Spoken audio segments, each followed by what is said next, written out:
If you had any advice that you could give yourself when you were first entering this industry, what would that advice be? Like, what's some of the best advice you could give to any new creators out there who want to do similar things to yourself or whatnot? Mm. So that's a tough question to answer because the landscape has changed so much. Sure. Like the way it was like, Christ, it made me sound old. So the way it was like 11 years ago was like, a lot different. Right, for sure. I think it's tough because like I feel like for the majority of the time that I've done this, I've done it in the correct way. Sometimes I've just like done it on the side. Sometimes I've pushed it really hard and done like weekly uploads. Right. Sometimes I've got loads of views. Sometimes I get like barely any. I think like with the current landscape right now, my best advice would probably be to not worry about the output of your content. So I'm talking like views, likes, comments, how many Sure. subscribers you have, because the way it is today with like the YouTube algorithm and such, there are so many variables that can make your content kind of not feel rewarding to do. Right. But and you don't want kind that of to discourage your craft, basically. yeah, exactly. Yeah. Like, of course, it can be very corny and cliche of me to say do it because you love it, because Sure. really everyone should be doing that anyway. Right. But I think to give an example of a different creator, that's kind of like a good example of this. Scott the Was has been making videos like he has for a very, very long time. Right. And it's only in the past few years that he's super exploded. Yeah. And whether that was because of like an algorithm or people just weren't interested, I don't know. Right. The thing is, he had the passion to do it just because he wanted to. Yeah. And I feel like that should be the foundation for every creator. Right. Just like do it because you enjoy it. Don't worry about the views, the likes, how many subscribers you get. Don't compare yourself to other people, because people, like I say, I've been doing this 11 years and I haven't got 100k subscribers, and like some people get 100k in their first 6 months. Right. And I've seen creators in my comment section saying, "Oh, I really like your music," Right. and they do their own thing, and all of a sudden they're way ahead of me now. Right. Yeah, they're way up there. So like, yeah, don't compare yourself to other people. Right. Do it because you like it, and just don't. Yeah, like I say, don't worry about the output, because there are things going against you that you have no control over. Yeah. So it's not worth worrying about. Right. One thing I always like to say is on the shows, like, there's only so many things you do have control over, and you should put your efforts towards that as opposed to something as fickle as retention or engagement. Right. Yeah, exactly. What you do have control over is your craft and what you're making. And as long as you focus on trying to better that, then everything else, if it happens, it happens. Right. Yeah, exactly. Yeah. That's why, because I want to say from October of last year, that's when I properly stopped kind of like trying to chase any sort of algorithm, because Right. I was putting a lot of work into it. I was stressing myself out a lot. The views were kind of lower than average.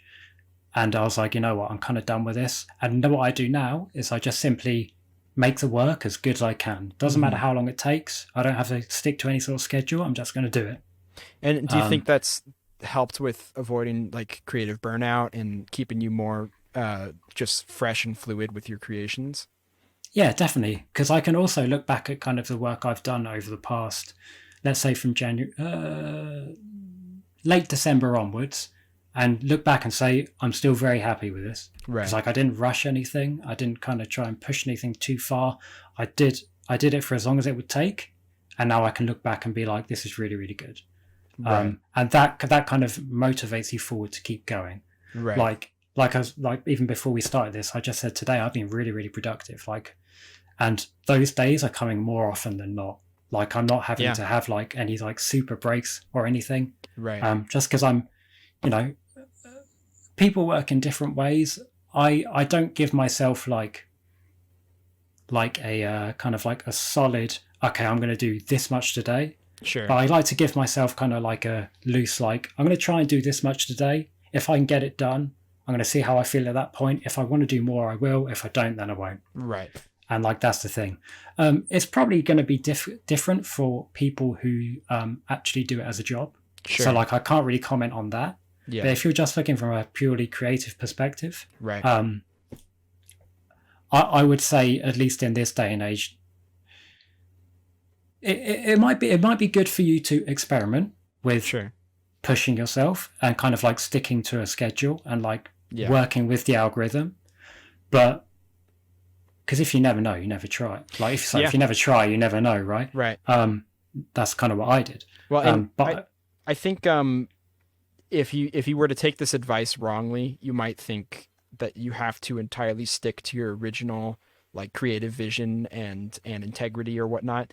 But really, it's more of a case of allowing your work to evolve to the point that it naturally needs to go to, right? Because you can, if you have something specific that you like about creating and you continue to do that one thing, you can get caught up in an idea that it has to continue to be that original vision. But really, when you do that, you're kind of keeping it at a fixated point when art is always evolving, right? Art is always moving and changing. Yeah. So if the algorithm allows for you to experiment with your work in a different way, don't be afraid of that, right? Feel free to explore that alternative. Just keep in mind that you want to still keep what's important to you. Find that core part of your content that's still important to you. And as long as you find some way to deliver that, the means shouldn't matter, right? That's still just your message that you're expressing.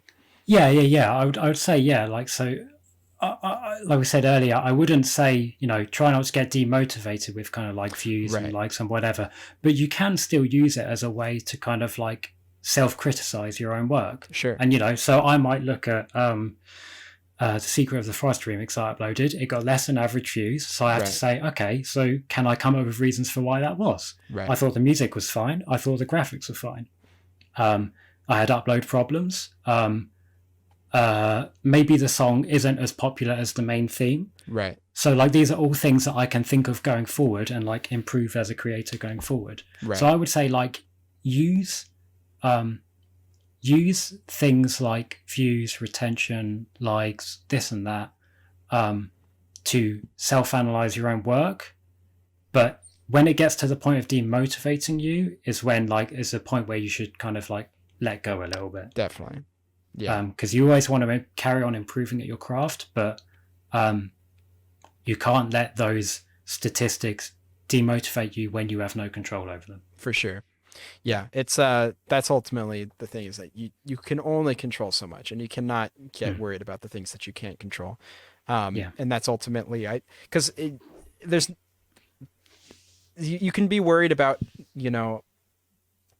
not receiving retention and engagement, but if you have to first worry about burnout and affecting your creative drive or whatnot, because ultimately that's the reason you're in this, is because that you want to create something and express it. And if you damage that, then that's a lot harder to fix than trying to shape your vision or your craft into something that's more digestible to the broader audience, right? Yeah, definitely. Yeah, it's a lot easier, like I said with the Secret of the Forest example, it's a lot easier for me to, it's a lot easier, it would be easier for everyone, I should say, to be comfortable with your work before you worry about what other people think. Right. Because then you can say, okay, I was fine with how it was. Maybe it was other factors.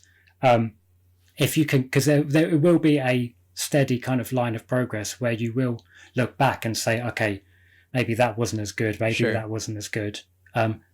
It's only when you get to the point where you are genuinely happy with everything about it. And the thing is, I can listen to that song after this podcast to be like, oh, actually, that bit was a little bit loud, this and that, and that's not going to affect views like at all, really. But it's still just the desire to self-improve. Yes. Which to me is the most important. Yeah.